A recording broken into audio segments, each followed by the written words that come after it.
Hi, I'm Annika Johnson from Al Johnson's in Sister Bay. I hope you enjoy my new video series called Door County Girl. These are stories of my life, the people and places that I love, and of course how we all survive here in northern Wisconsin. You can come back as often as you like, but don't forget to subscribe to Al's YouTube channel. I'll be posting lots of really cool new videos. So let's go!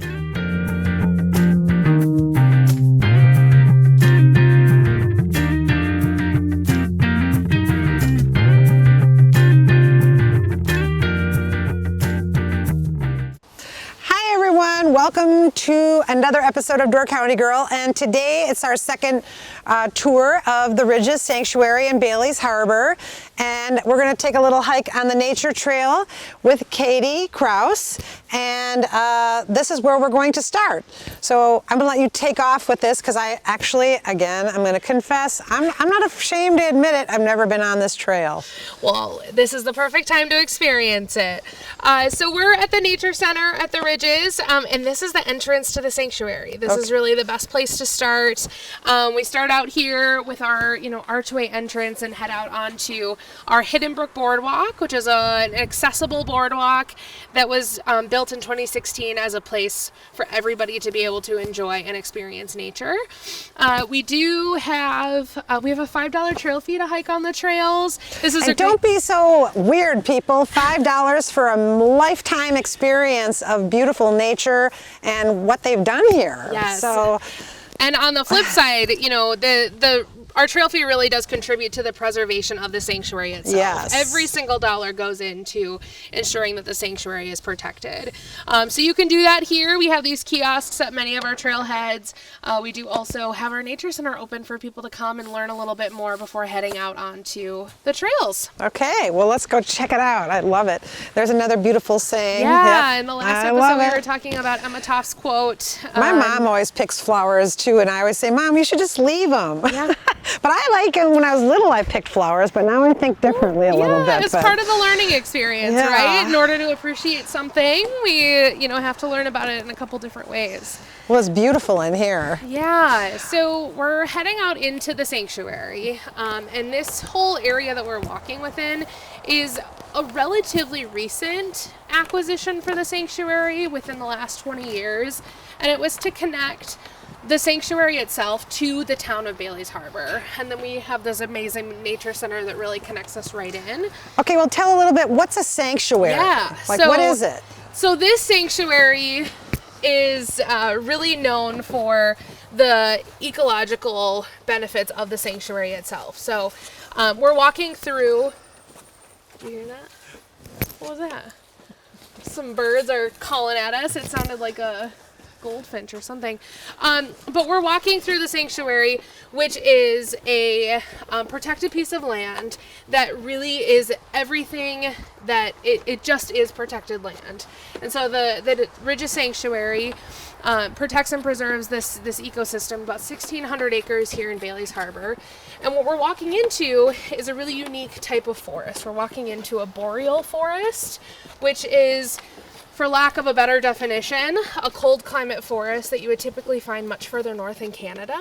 You do find them lining Lake Superior, but if you've been to Lake Superior, you know it's cold all the time. So it makes sense to have this cool climate forest. There's Charlie Brown's tree. That is Charlie Brown's tree. I didn't even notice that as we were walking up. You never know what you're going to find when you come out into the sanctuary. So what you find here, because of that boreal forest, is conifer dense canopy. So we've got right here, we've got a lot of cedars, lots of cedar. That's because it's so wet. We have a lot of spruce and pine and hemlock and tamarack and conifers that you find throughout the rest of the peninsula, but they're very concentrated here. You might find a birch tree here and there, but we're in Wisconsin, so of course. I see one there that looks kind of shabby, but it's getting all blocked out. Yeah, they're growing up. But so the sanctuary is a boreal forest, and because of that, boreal forests are one of the most biologically diverse forest types in the world. And having that here, and then having the ridges and swales. The ridges are old shorelines created by Lake Michigan. They're very sandy, and then the swales are these wetlands in between. So we have this really unique topography with this boreal forest sitting on top. all of these factors kind of coming in together are contributing to the incredible biodiversity that we have here. This area is one of the most biologically diverse ecosystems in the entire Midwest. We have over 500 vascular plants. We have 60 different species of nesting birds. Typically in other Wisconsin forests you might find 60? Yeah, and you might only find 30 Wow. nesting birds in a specific forest type. So Okay. we have a lot of incredible diversity, and it's because birds that typically migrate further north, they migrate, but they stay here. Right. Because they can and they have the habitat to do so. And it's protected. Yeah. Hello. Hi. So we're actually getting up right here. We're getting to what we call Hidden Brook. Hidden Brook is a really interesting little spot. This is a man-made brook that was carved out by farmers that owned this land in the early 1900s. They had cattle grazing in this area, and cattle don't like to walk through water, especially water that's that deep, and they're maybe not the smartest, so there was always a risk of drowning. So the farmers carved this out to send all the water from the swales down to Lake Michigan. And so this area, this is a spot when the Nature Center was built and we were looking through this area, we wanted to kind of explore, do we need to fill it in? Right. Or is it something that we just need to leave and let be? What we found is that it's naturalized. It's become a natural part of the ridges and swales here. So taking it away wouldn't be a good thing right now. Correct. And Well, because nature's adapted to it being here. exactly. Okay. And a species that some people might be familiar with that have really relied on this hidden brook, this slow-moving, cool water, is a dragonfly species called the Hines emerald dragonfly. It's actually a federally endangered species of dragonfly. It's the only dragonfly on the endangered species list. And the largest breeding population of them is here in Bailey's Harbor. Oh. And they really rely on that cool, slow-moving water to live in their larval stage as little insects under the water. Sure. Before becoming an adult flying dragonfly, 5 years after they hatch as a nymph. Very familiar with those little larvae because I see them in our pond all the time by where I work at Al's. Yeah. And we have 2 ponds back there, and it's spring fed. And so we always find those. The kids used to think they were little odd-looking crayfish. Oh, sure. And I'm like, no, those are going to be dragonflies. See all the dragonflies flying around. Yeah, so that they're odd-looking when they're... They are, and you never know that they're going to become a dragonfly. Right. For me, I was like, what? That's not a dragonfly, You but would it not is. know that, yes. So this boardwalk is about 1,800 feet long, about a third of a mile, and it takes us to the corridor that's between the lighthouses. And today you're going to see we actually rebuilt the boardwalk between the lighthouses in the last couple of years to extend our accessibility. So that's where we're headed along on this boardwalk. So now where are we? We're almost... So we're just ending the Hidden Brook Boardwalk. We're nearing the end of the boardwalk. We just walked through some of the ridges and swales, and we're coming up to the Bailey's Harbor Range Lights and the boardwalk that's extended in between the 2 lighthouses that are here. Okay, well, you told me a little bit about the lighthouse inside, which I'm kind of shocked. I didn't realize that the Bailey's Harbor Beach was owned by the Ridges, and then you kind of pointed out the lighthouse. Yeah, so the beach, just for clarification, is managed by the county. The county owns it. We lease the land around it. Okay. So we're standing in land right now that technically is owned by the county, but we have a 99-year lease for. Okay. And it's because of these buildings, the Bailey's Harbor Range Lights. So we're kind of in an awkward spot right now where you don't know which way to look. Yeah, like, ooh. But we are standing between the upper range light and the lower range light of the Bailey's Harbor Range Lights. These are a lighthouse system that were built in 1869, and they were built for one purpose. That was to bring ships safely into Bailey's Harbor. So if we are looking out into the water, if you looked at Bailey's Harbor, it's a big bowl. Bailey's Harbor has a rim all the way around with land, and then the opening that we would see actually has a shallow shoal crossing that entire opening, which creates really treacherous conditions for ships to come into the harbor. So after years of trial and error with the wrong thing, the old birdcage lighthouse used to be here in Bailey's Harbor. that was guiding ships in and actually causing more wrecks than it was preventing. They came up with this system, and it's a system of range lights. The upper range light has a white light that's 17 feet higher than a red light that's on the lower range light here. And as ships were coming into the harbor, they would line white on top of red.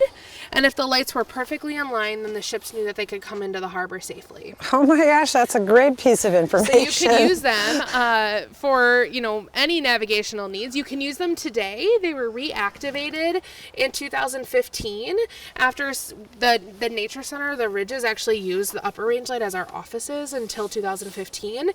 After we moved out, some restoration work started on both buildings, and we convinced the Coast Guard to relight the lighthouses, and now they are an active aid to navigation that you can use if your common sense fails or your GPS fails out on the water. You can use this system to get into the harbor safely. That's awesome. Really You talked a little bit about the birdhouse. So are you talking about the one on the highway here? That birdhouse? No, the birdcage lighthouse is actually, it's the old Bailey's Harbor light. It's out on the southeastern corner of Bailey's Harbor on an island. It's privately owned now, and it's called the birdcage because it looks like it has a birdcage sitting on top of it. Okay, I'll have to Google that. Yeah. Light was. It's a really cool old building that a family uses as their summer residence now, which is how fun is that? But really, we never want to see that light relit because it causes a lot more damage than it prevents. Oh boy, yeah. So the range lights had lighthouse keepers in them. The lighthouse had a lighthouse keeper in it until 1923. After that time, the lighthouses were automated, and in 1969, they actually were deactivated and not used at all. There was, on the sign over here, if people want to see, there actually was a day board that was installed on the other side of the lower range light. That was what boats could use if they look needed at the old range light boardwalk. Yeah, aids to navigation. That is neat. Yeah. That's I'm going to have to take a picture of this. I'm a tourist too. Which is I like it. The best kind of exploration. So as I get older, I get nerdier. Me too. We've had different iterations of boardwalks here between the lighthouses over the years. You can see from this photo, it actually was just covered over the swale. So there's just been bridges over swales. You guys can walk this way. We're okay. We used to have bridges over the swales, and then most recently, with the help of our volunteers completely designed this new boardwalk to extend our accessible trail up to the range light, which unfortunately is not an accessible building, but it at least gets you up close and personal. So would you ever think to open that up as a museum? It is open as a place to... In the summer? Correct, yeah. So really awesome opportunities. So it's been open since 2017 for tours.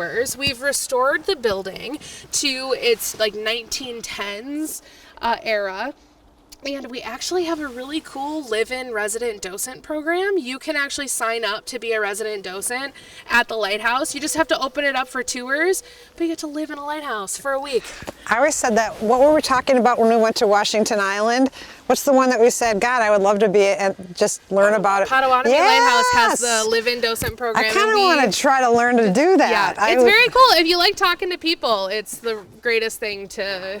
It's a great opportunity. I don't know if I can remember all this information, dates and things like that, but Well, this was a really cool tour. I have a quick question though. Where does that trail go? So we have 5 miles worth of hiking trails beyond this boardwalk So it's not just what we see in the boardwalk. Yeah, there's so much more to explore.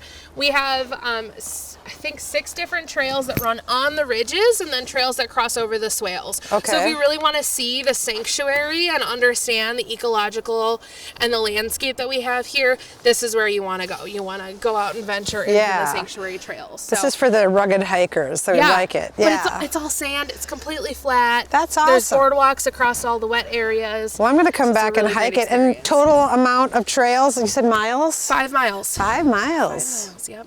Yeah.